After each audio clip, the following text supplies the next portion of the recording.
Good morning students. आज अपने जो रेस्पिरेशन का टॉपिक चल रहा था, इस रेस्पिरेशन के टॉपिक में जो फर्स्ट पॉइंट था अपना ग्लाइकोलाइसिस या फर्स्ट स्टेप जो था ग्लाइकोलाइसिस या ईएमपी पाथवे, इसको नेम दे रहे हैं। इसका डिस्कशन अपने आज के वीडियो में करेंगे। देखो, इस ईएमपी पाथवे या ग्लाइकोलाइसिस पाथवे जो है, इसकी डिस्कवरी जो है डिस्कवर्ड बाय 3 साइंटिस्ट थे। एक का नेम था एमडेन, दूसरे का नाम था मेयर हॉफ और थर्ड का नेम था पारनास। तो इन 3 साइंटिस्ट के नेम के अकॉर्डिंग ही ईएमपी पाथ बोलते हैं, पाथवे। तो देखो, ईएमपी पाथवे यानी एमडन मेयर ऑफ पारनास पाथवे इसको बोला जाता है। दूसरा पॉइंट अपने बात करें कि ये जो आपकी ग्लाइकोलाइसिस की प्रोसेस है, ये कंप्लीटेड विद इन साइटोसोल और वी कैन से साइटोप्लाज्म। ये कहाँ कंप्लीट होगी भी? ये साइटोसोल के अंदर या साइटोप्लाज्म के अंदर ये कंप्लीट होने वाली प्रोसेस है।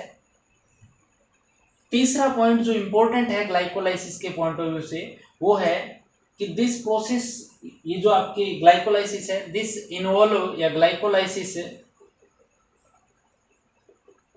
Involve in both aerobic and anaerobic respiration. यानी दोनों जो प्रोसेस है, एरोबिक रेस्पिरेशन हो चाहे आपका एनएरोबिक रेस्पिरेशन हो, दोनों के अंदर ही इंक्लूड होती है, दोनों के कॉमन पाथवे है आपका ग्लाइकोलाइसिस। फिर आप बात कर रहे हैं कि इस पाथवे में होता क्या है। इन this process 1 molecule of glucose converted into 2 molecules of pyruvic acid. In this 1 molecule of glucose converted into 2 molecule of pyruvic acid, यानी क्या बने भाई? 2 मॉलिक्यूल पायरुविक एसिड के बनेंगे फ्रॉम 1 मॉलिक्यूल ऑफ ग्लूकोज। तीसरा और चौथा पॉइंट आप लोग इसके लिए नेक्स्ट पॉइंट जो भी है अपने डिस्कशन करें, इसको फर्स्ट मान लें, सेकंड मान लें, थर्ड, फोर्थ, फिफ्थ पॉइंट जो अपने डिस्कशन करें कि ये जो ग्लाइकोलाइसिस की प्रोसेस है, जो सेल के साइटोप्लाज्म के अंदर कंप्लीट हो रही है, जो एरोबिक और एनएरोबिक प्रोसेस के अंदर यूज हो रही है, दोनों के अंदर कॉमन पाथवे है। इस प्रोसेस का एक इंपॉर्टेंट फीचर ये है कि इस प्रोसेस में मैं यहां लिख रहा हूं,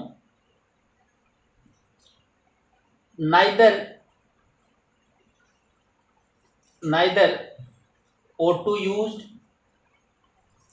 nor CO2 released। यानी इस प्रोसेस में ना तो ऑक्सीजन का यूज होगा, ना ही CO2 जो है वो रिलीज होगी। तो आप लोग इस प्रोसेस को, जो ग्लाइकोलाइसिस की प्रोसेस है, इसका अभी डिटेल स्टडी कर देखें। इस पाथवे की बात करें अपने, तो इस पाथवे में स्टार्टिंग होती है ग्लूकोज के मॉलिक्यूल से।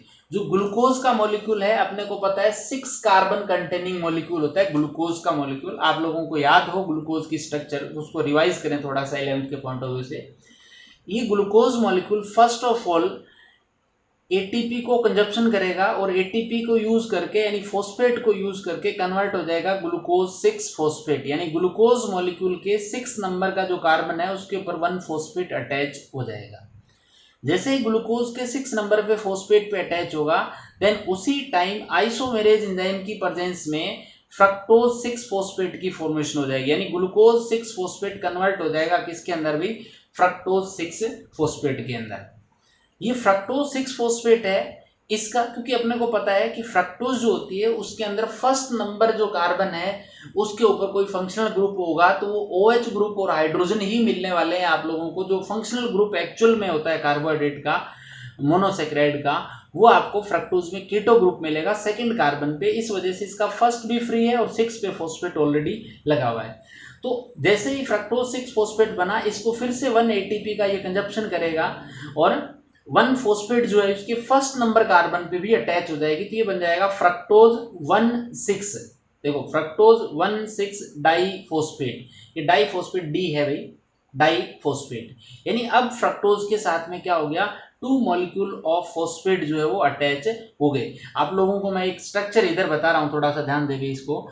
ग्लूकोज की स्ट्रक्चर आप लोग ऐसे बोल रहे थे, CHO, COH, H, cyclic structure बता रहा हूं, HOH, COH, H, COH, H और COH, P और H।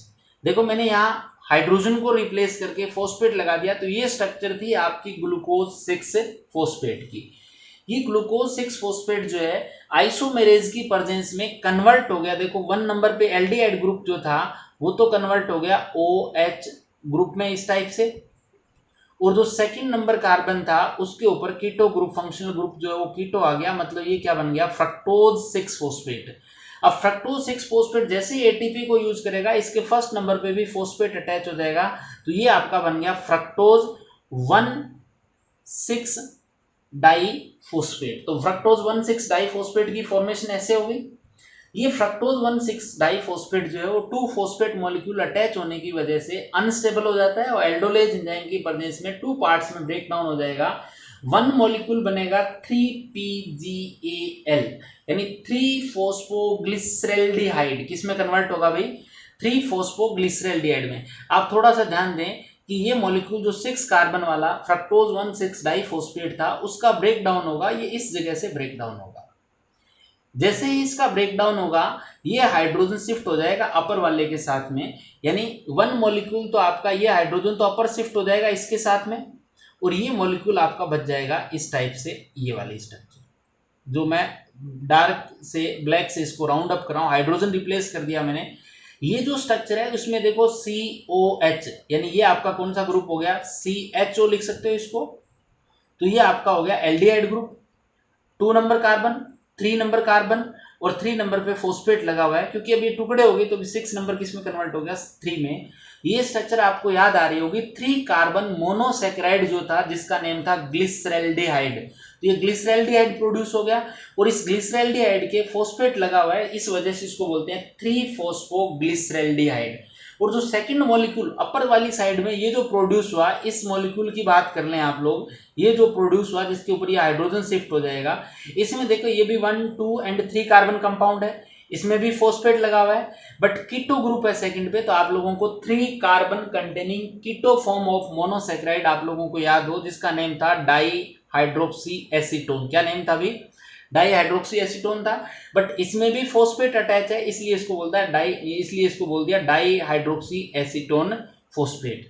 तो डाई हाइड्रोक्सी एसीटोन फॉस्फेट यानी ये भी 3 कार्बन कंटेनिंग है, और 3PGL जो है वो भी 3 कार्बन कंटेनिंग मोनोसेकेराइड की फॉर्मेशन होगी due to the instability of fructose 1,6 diphosphate in the presence of aldolase enzyme, these 2 products are formed. ये जो स्ट्रक्चर है यानी 3PGAL और डाईहाइड्रोक्सी एसीटोन फॉस्फेट, ये आइसोमर्स होते हैं, इसलिए आइसोमेरेज की प्रेजेंस में ये डाईहाइड्रोक्सी एसीटोन फॉस्फेट किस में कन्वर्ट हो जाएगा, 3PGAL में कन्वर्ट हो जाएगा। तो मैं फर्दर जो भी स्टेप लिखूंगा इसके, वो सारे के सारे स्टेप जो है उसके आगे 2 से मल्टीप्लाई कर दिए, यानी जो भी पार्ट प्रोसेस होगी वो 2 टाइम होगी।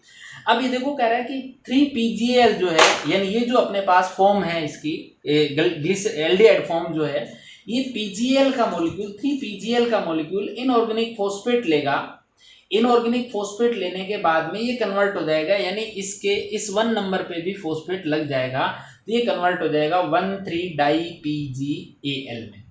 जैसे ही 1,3 डाई-PGAL में बनेगा ये अनस्टेबल हो जाएगा, ये क्या करेगा, हाइड्रोजन रिलीज करेगा, यानी ऑक्सीडाइज होगा, हाइड्रोजन रिलीज करेगा, हाइड्रोजन को गेन करने वाले, क्योंकि ईच ये 2 टाइम रिएक्शन हो रही है, ईच मॉलिक्यूल 2 हाइड्रोजन रिलीज करेगा, तो मैंने यहाँ 2NAD ले लिया जो हाइड्रोजन एक्सेप्टर का काम कर रहा है, रिसेप्टर का काम कर रहा है, ये बना लेगा 2 मॉलिक्यूल ऑफ NADH2। क्या प्रोड्यूस कर लेगा भाई, 2 molecule of NADH2 are produced in this step.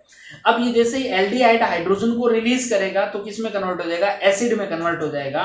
तो ये कन्वर्ट हो जाएगा 1,3 डाई PgA। आप लोगों को याद हो फोटोसिंथेसिस की प्रोसेस में अपने डिस्कशन किया था कि PgA जो है वो NADPH2 लेके NADP प्रोड्यूस कर रहा था और साथ में ये PgA कन्वर्ट हो रहा था PgAl में। अब इसका रिवर्स प्रोसेस हो रही है, यानी डाई PgAl जो है वो कन्वर्ट हो रहा है डाई PgA में। अब ये डाई PgA क्या करेगा, ये भी अनस्टेबल है, ये क्या करेगा, फोस्फेट को रिलीज कर देगा। ईच मॉलिक्यूल 1 फोस्फेट रिलीज कर देगा 1 नंबर वाली पोजीशन की।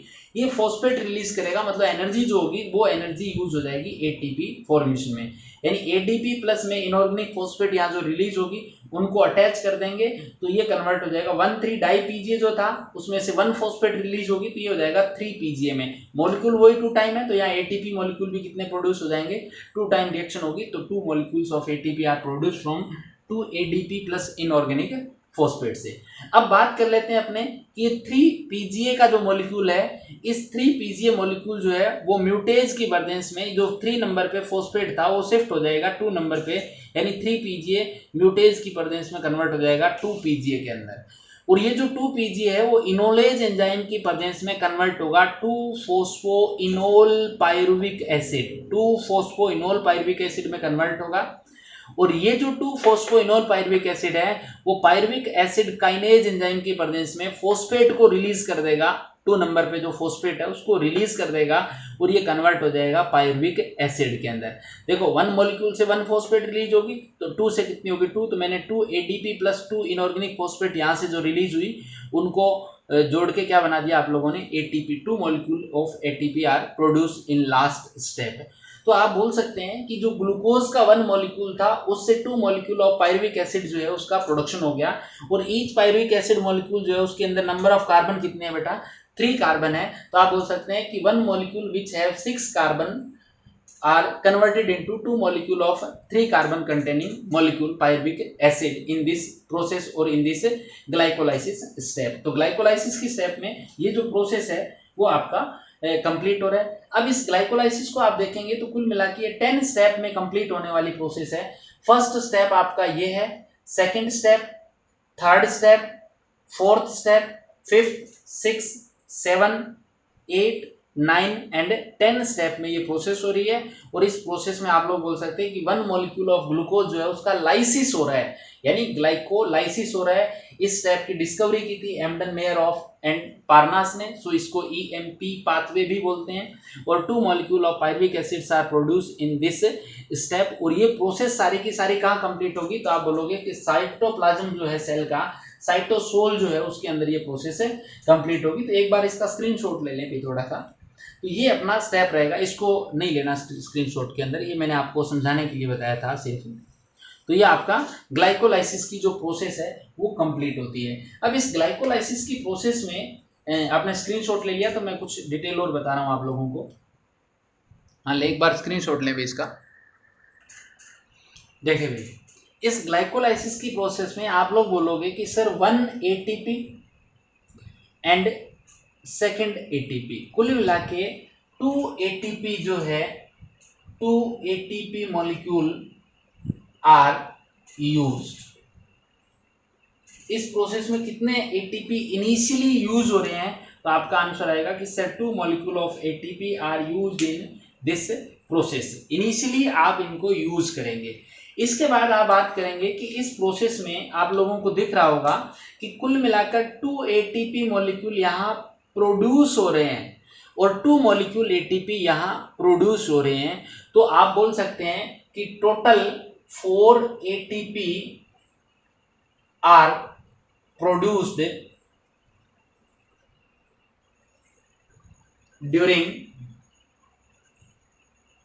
During this process. और ये जो ATP होते हैं, इन ATP को जनरली आप लोग बोलते हैं यानी substrate level phosphorylation, bye substrate level phosphorylation.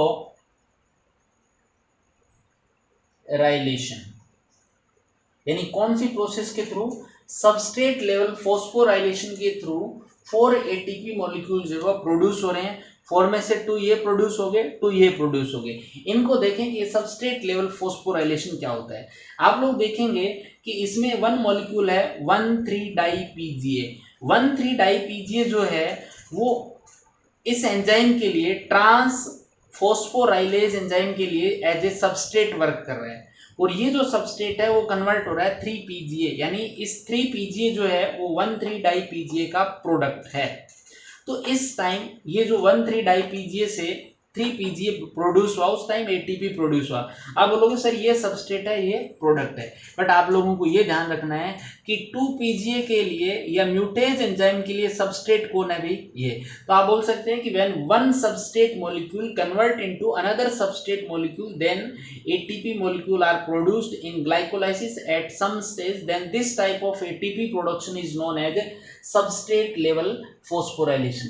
यानी ये कह रहा है कि जब ये मॉलिक्यूल इसमें कन्वर्ट होगा, यानी वन सबस्ट्रेट अनदर सबस्ट्रेट में कन्वर्ट होगा, देन जो एनर्जी लिबरेट होगी, this liberated energy is used to formation of ATP, then this type of ATP formation is known as phosphorylation, और we can say substrate level phosphorylation.